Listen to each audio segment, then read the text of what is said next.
Hi everyone, welcome to eKuhipat.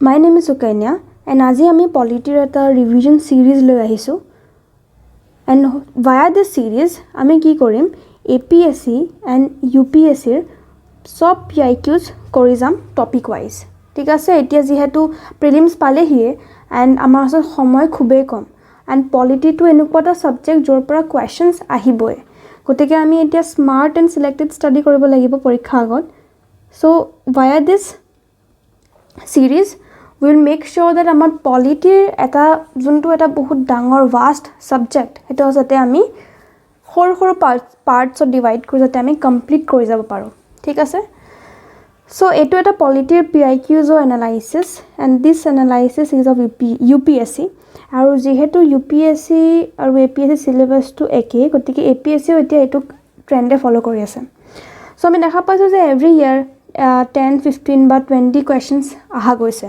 so polity subject is very important ami ignore korbo নোৱাৰো polity ঠিক আছে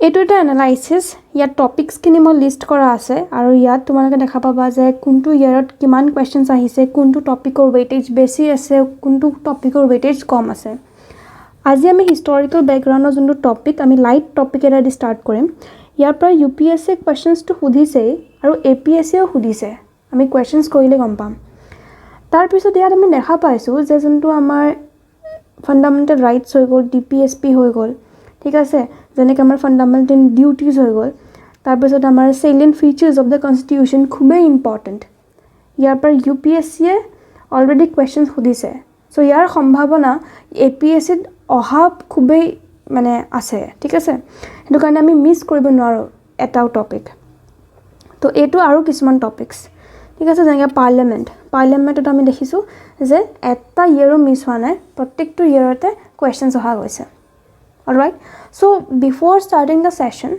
এটাই request যে যেহেতু আমি এতিয়া মই তোমাক ক'লো যে আমি হিষ্টৰিকেল ব্যাকগ্ৰাউণ্ডৰ যোনটো টপিক সেই টপিকটো দি আমি ষ্টাৰ্ট কৰিব গৈ আছো so before attempting the MCQs I would request each one of you to at least go to your table and just give a quick revision of the topic and then attempt these questions tete ki hobo tumanke pohiba and mulogot MCQs koriba and your topic will be just ready okay let's get started and those who are watching it for the first time it's a request that okol MCQs practice korile tumanke benefited no hoba eta video sai lua ba kitab khon Lakshmi Kant khon meli lua ba pohi lua ta pase questions koriba all right and if you are already a student of eKuhipat to data tumalage goi sai lobo para okay historical background mane ki Lakshmi Kant to dekhiba je historical background or jonu topic ekdom number 1 chapter hoy to to so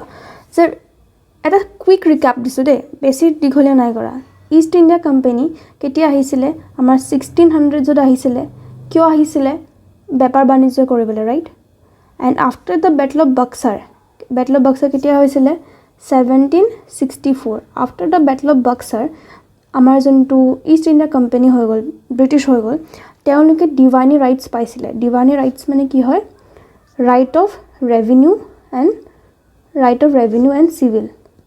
civil and revenue rights paisile revenue mane tumar kor lobo para rights ba civil mane ki tumar jenenge administration solabole rights pai goisile kungida area Bengal Bihar আৰু Odisha ঠিক আছে ইয়াৰ পাছৰ পৰা কি কৰিলে আমাৰ British গৱৰ্ণমেণ্টে কি কৰিলে 1717 ৰ পৰা কিছুমান আইন আনি দিলে কিছুমান এক্টছ আনিলে হে এক্টছৰ সহায়ত যাতে ব্ৰিটিছ গৱৰ্ণমেণ্টে কন্ট্ৰোল কৰিব পাৰে কাক ইষ্ট ইণ্ডিয়া কোম্পানী ঠিক আছে আৰু এই যোনটো ফেজ 2 আমি দুটা ফেজত দেখা পাওঁ ঠিক আছে ফাৰ্স্ট ফেজটো হ'ল যে the আমি কওঁ company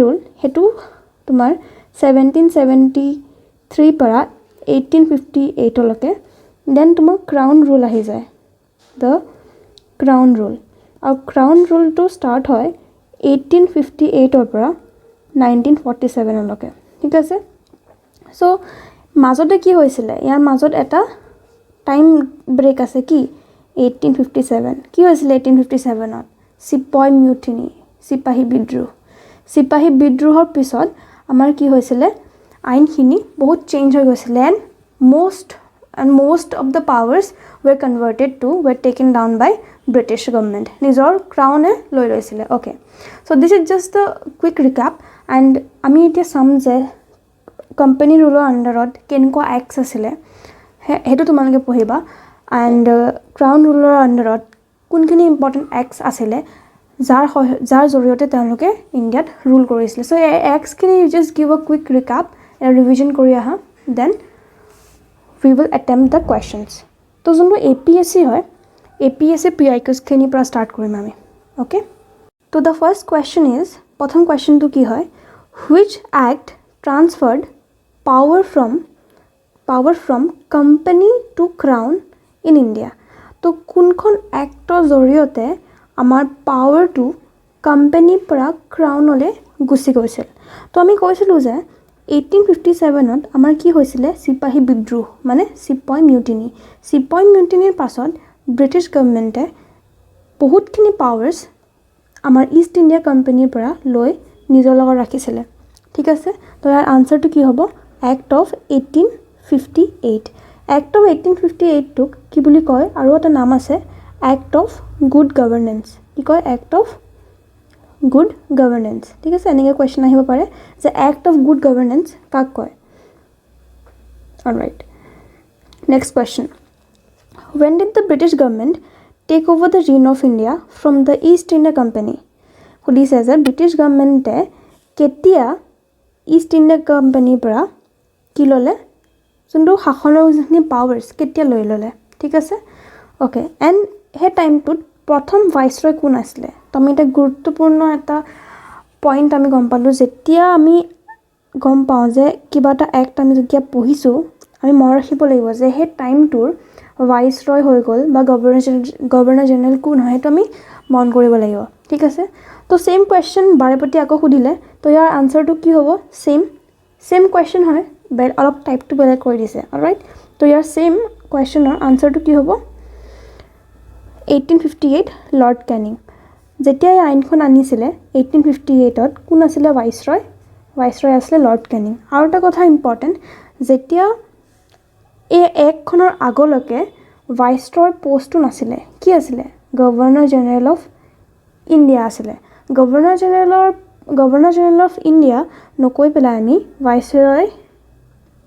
ভাইসৰয় বুলি কোৱা ষ্টাৰ্ট কৰিলোঁ তেতিয়া এই এক্টখনৰ পৰা 1858ৰ পৰা alright next question by which act was the governance of India passed to the British Crown so by which act was the governance of India passed to the British Crown একে question আকৌ সুধিছে এটো কি হয় government of India act of 1858 so APSC এ তিনিবাৰে একটা কোৱেশ্চনে সুধিলে but that does not mean that এবাৰো একটা কোৱেশ্চন 1858 ৰ ওপৰতে আহিব হেতু নহয় আৰু বেলেগ এক্সৰ ওপৰত সুধিব পাৰে alright so these were the questions from which APSC asked alright যে এতিয়া আমি UPSC কেনেকুৱা কোৱেশ্চন সুধিছে আমি চাওঁ এণ্ড আমি UPSC কোৱেশ্চনৰ লেভেলটো দেখিলে গম পাম যে ইয়াৰ ষ্টেণ্ডাৰ্ডটো কিমান এণ্ড আমাৰ যিহেতু APSC কমপ্লিটলি পেটাৰ্ণ চেঞ্জ কৰিছে গতিকে আমাৰ বেঞ্চমাৰ্কটো UPSC হ'ব ঠিক আছে তো প্ৰথম কোৱেশ্চনটো সুধিছে যে in the government of India act of 1919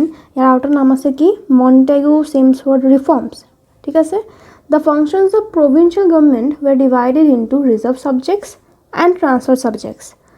Which of the following were treated as reserve subjects?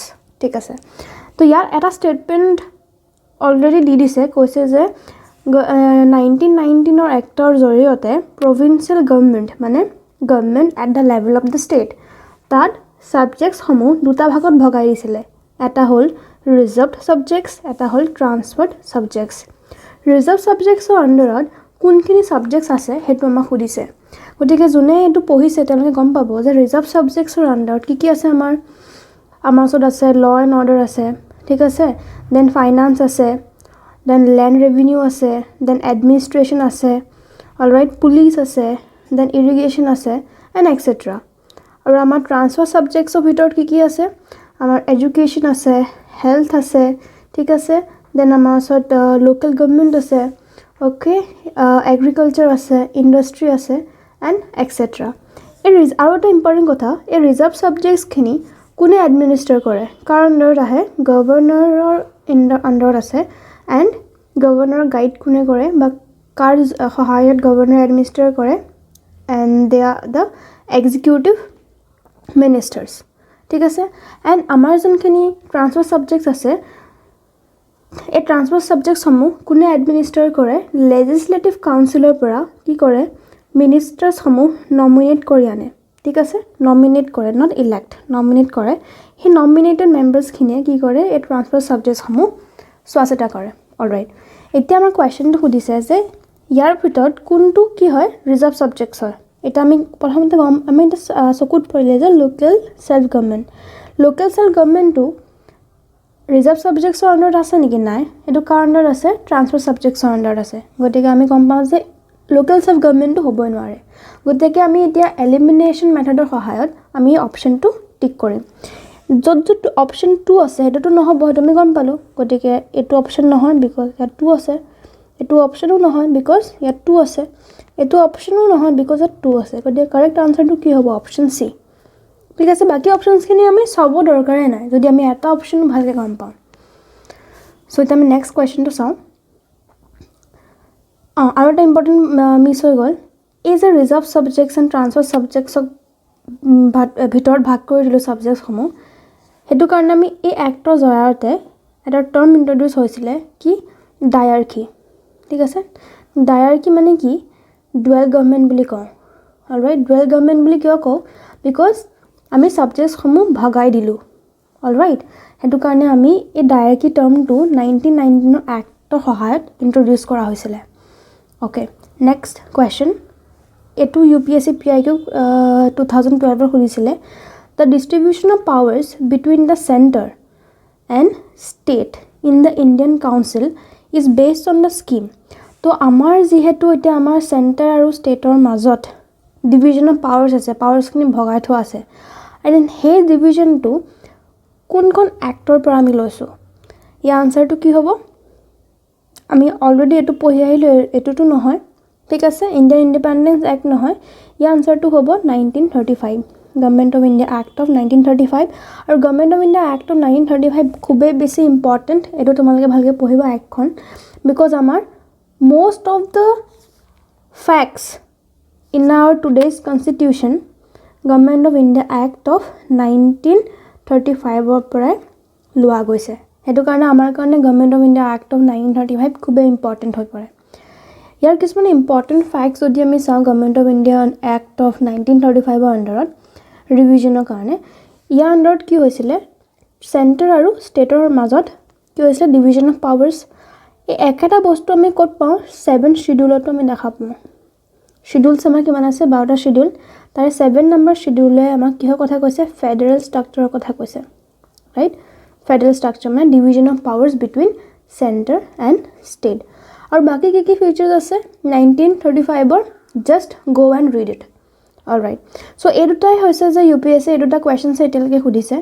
And this was it. And I have attached মোৰ কুৱেশ্যনছ, যেনেকৈ এইবিলাক প্ৰেক্টিছ কুৱেশ্যন মই 10টা এটাচ কৰিছোঁ।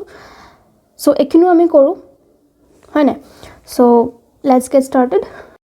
ৰাইট, তো ইয়াৰ এতিয়া আৰু কুৱেশ্যনছখিনি চাই লওঁ। এইখিনি প্ৰেক্টিছ কুৱেশ্যনছ হয়, এইখিনি UPSCয়ে সোধা নাই বা APSCয়ে সোধা নাই। বাট যিহেতু আমি টাইপটো গম পালোঁ, আমি কিছুমান প্ৰেক্টিছ কুৱেশ্যনছ কৰি দিলে কি হ'ব? আমাৰ টপিকটোৰ পৰা কুৱেশ্যনছ কেনেকৈ আহিব পাৰে আমি গম পাম। এণ্ড আমাৰ কনফিডেঞ্চটো বাঢ়িব। অলৰাইট, তো প্ৰথম কুৱেশ্যনটো হৈছে যে consider the following statements regarding the evolution of budget in India. তো বাজেটখনৰ ওপৰত এই কুৱেশ্যনটো আছে। অলৰাইট, প্ৰথম অপশ্যনটো কি কৈছে মানে ষ্টেটমেণ্টটো? The system of budget was introduced during the tenure of Lord Canning. হয় নেকি? য়েছ, কাৰেক্ট। বাজেটৰ যোনটো ছিষ্টেম আছিলে আমাৰ লৰ্ড কেনিঙৰ টাইমত, কেতিয়া? 1860 মানত ইণ্ট্ৰডিউচ কৰা হৈছিলে। তো প্ৰথম ষ্টেটমেণ্টটো কাৰেক্ট। ছেকেণ্ড ষ্টেটমেণ্টটো হৈছে voting on limited portion of the budget was allowed in the Indian Councils Act of 1892। এইটো হয় নেকি? যোনটো আমাৰ ইণ্ডিয়ান কাউন্সিল এক্ট অফ 1892 তাত ভোটিংটো এলাউ হৈছিলে নেকি? No, this is not correct. 1892 যোনটো এক্ট আছিলে তাত অকল আমি বাজেটখন ডিছকাছ কৰিব পাৰিছিলোঁ।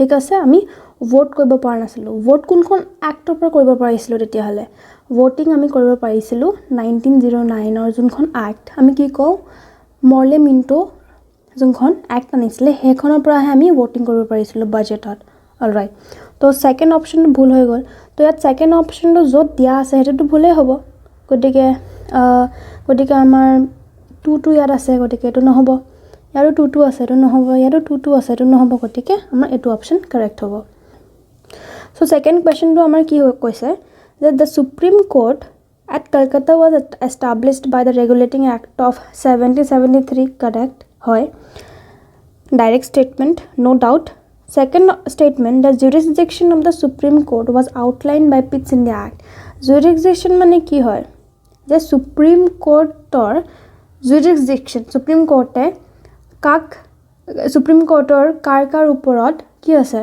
jurisdiction কাৰ ওপৰত কৰিব পাৰিব মানে কাৰ ওপৰত administrator কৰিব পাৰিব কাৰ ওপৰত পাৱাৰটো দেখুৱাব পাৰিব সেই বস্তুটো Pitt's India Actত আমাৰ কোৱা আছিল নেকি নো Pitt's India Actটো আছিল 1784 আৰু ইয়াত Board of Control and Court of Directors মাজত commercial and political functions সমূহ ডিভাইড কৰা হৈছিল গতিকে এই ষ্টেটমেন্টটো আমাৰ নহয় গতিকে অপশন 2 টো নহয় গতিকে আমি এলিমিনেশনৰ সহায়ত আমি এই দুটা ষ্টেটমেন্ট কাটি দিছো গতিকে আমাৰ বাকি থাকিলে অকল ষ্টেটমেন্ট 1 গতিকে statement 1 will be the correct answer ঠিক আছে নেক্সট কোৱেশ্চন চাও আমি third question for practice consider the following statements regarding the Government of India Act of 1935 এই এখন খুবই important alright So Government of India Act of 1935 কিছুমান ফিচাৰ্স দিয়া আছে আমি ক'ব লাগে যে কোনগিটা ফিচাৰ্স হয় বা কোনগিটা ফিচাৰ্স নহয় তাৰ কাৰণে আমাৰ থৰলি আমি 1935 এক্ট সমূহ জানিব লাগিব হেতু কাৰণে মই কৈছো যে ৰিভিজন কৰি আহিবা অলৰাইট প্ৰথম কোৱেশ্চনটো কৈছে যে the All India Federation was operationalized মানে All India Federation বুলি এটা সংগঠন বা ফেডাৰেচন এটা তেওঁলোকে স্টাৰ্ট কৰিছিল কিন্তু অপাৰেশন আহিছিল জানো প্ৰ্যাকটিক্যালি স্টাৰ্ট হৈছিল জানো নাই নহলে কিয় নহলে বিকজ প্ৰিন্সলি ষ্টেটছে জয়েন কৰা নাছিল গতিকে প্ৰথম অপশনটো নহয় গতিকে অপশন 1 টো য'ত আছে আমি এলিমিনেট কৰো অপশন ইয়াত আছে গতিকে এটা অপশন নহয় ইয়াত আছে অপশন মানে এটো নহয় ডিট আছে গতিকে এটো নহয় বাকি থাকিলে কি এটো অপশন তো আমি টাইমটো আমি সেভ কৰিব পাৰো ঠিক আছে এলিমিনেশন কৰি পেলাই আমি টাইমটো সেভ কৰিব পাৰো গতিকে আমি কোৱেশ্চনৰ ষ্টেটমেন্টটো চাই যাম প্যাৰেলেলি আমি এই আনসাৰ কোডছ কিনো চাই যাম পাৰিলে এলিমিনেট কৰিম আমাৰ টাইম সেভ হ'ব অলৰাইট কোৱেশ্চন নম্বৰ 4 টো কি কৈছে centralization was at its peak in the Charter Act of 1833 এখন important act Charter Act of 1833 centralization মানে কি হয় আমাৰ জনেকে সেন্ট্ৰাল গভৰ্নমেন্ট আৰু স্টেট গভৰ্নমেন্ট আছে ঠিক আছে তেতিয়া কি আছিল গভৰ্ণৰছ সমূহ আছিল ৰাইট আমি কৈছিলো যে governor general of India main আছিল তাৰ আন্ডাৰত গভৰ্ণৰ অফ আমি ললো মাদ্ৰাজ গভৰ্ণৰ অফ আমি ললো কি বম্বে এনেকুৱাবোৰ আছিল গতিকে 1833 সহায়ত কি কৰি দিছিল এই যোনগিটা মানে তোমাৰ প্ৰেসিডেন্সি আছিল তাক কি কৰি দিছিল মাদ্ৰাজ আৰু তোমাৰ বম্বে যোনটো প্ৰেসিডেন্সি দে वर unoperationalized